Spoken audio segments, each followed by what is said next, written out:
So on the recent trip to Colorado, I was filming Bob driving through a creek, and he managed to drench my camera. So you can see that little dot in there on the lens.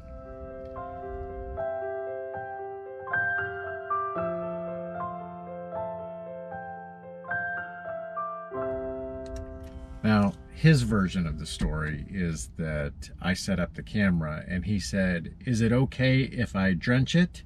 And I gave him the thumbs up. Now, just previous to that, I had set up the camera down the road and I gave him the thumbs up that it's okay to go now. A creek was rushing by. He was inside the car. I didn't hear any question that way. I was just giving him a thumbs up that it's time to go. And he gunned it and he drenched the camera. So here at Best Buy, and see if they can repair the camera, open it up, get the inside of that lens cleaned, get any water or residue that's in there out of it, and get back in action with the old Canon G7X.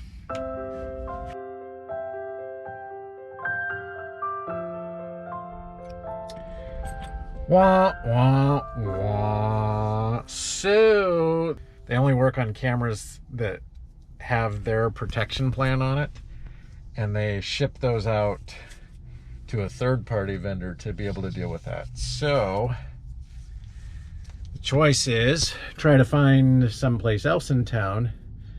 He suggested maybe like a "you broke it, I fix it" kind of place, and so we could try that.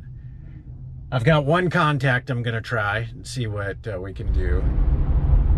Okay, so I've gotten pretty confident that I'm going to attempt to clean the camera myself. I've watched enough videos, I think I understand the anatomy of it, but in order to put the camera back together after I've pulled it apart, I need to get some gasket maker. And there was a big giant tub of it available at O'Reilly Auto Parts. I could order it on Amazon and have it here within 3 days. But Home Depot had a smaller, different brand of the stuff I was looking for available, and I knew exactly what bin it is. And I don't know, once I get a wild hair to want to take something apart, I just want to take it apart. So off to Home Depot to get the gasket maker. First step is just to very gently pull the lens off. Now, as I was watching some videos around this, one of the barbaric things is to drill a hole in the side of it. I'm not going to be doing that. I'm going to very carefully take the lens out of there.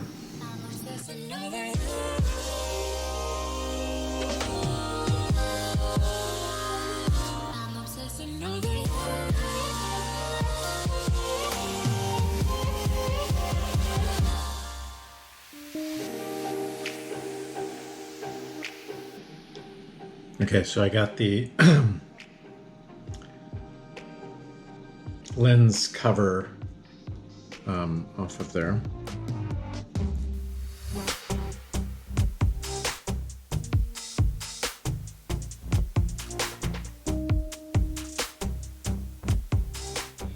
So the video I watched, it had just one little dab of glue, silicone sealant, that they popped off, and then was able to get the lens out. This one actually has 1, 2, 3, 4, 5, 6 spots of that, so it's slowing me down a little bit.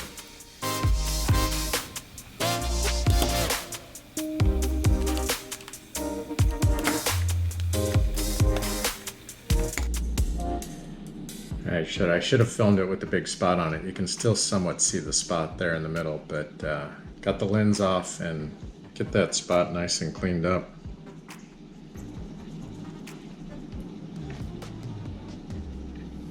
Oh man, that looks so much better. Can't believe what a difference that makes.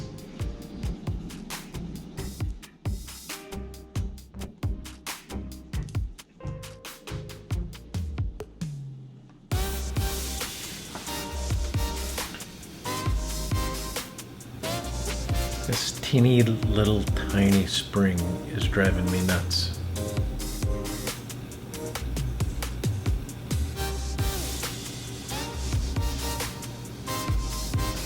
Whew, finally got that spring on there. Those are really teeny tiny. It's back together. Moment of truth.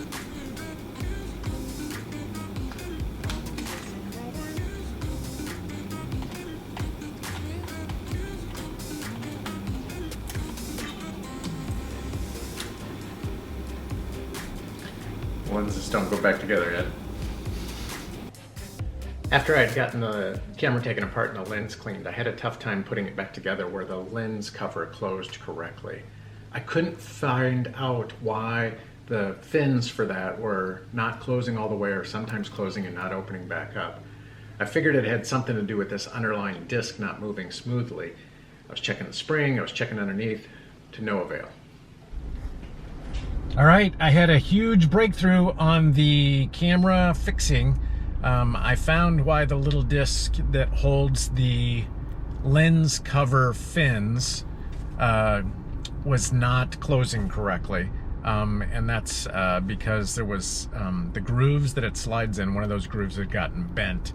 So as soon as I bent that back into shape, the disc slid correctly and the lens cover fins fell into place perfectly. So now I'm going to Michael's to try to get some jeweler's glue that I believe will be easier to attach the lens than the gasket maker that I originally used. The gasket maker really is for replacing gaskets in automobiles, and I did that just because the video I was watching, that's what that guy used. And I used a different brand of it, but doing some more reading of lens replacement, I think this glue is going to be a little bit better.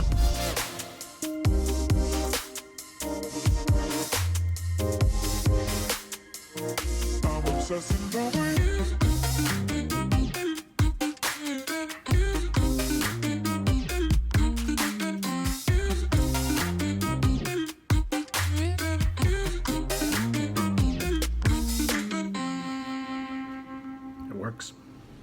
I shared this breakthrough with my friend John, who has been my technical advisor throughout this entire process. He offered many tips and practical ideas about how to go through. And he said, congratulations, you've entered the realm of the OODA loop. OODA. The OODA loop was a methodology of rapid decision making popularized by John Boyd. And it stands for observe, orient, decide, and act.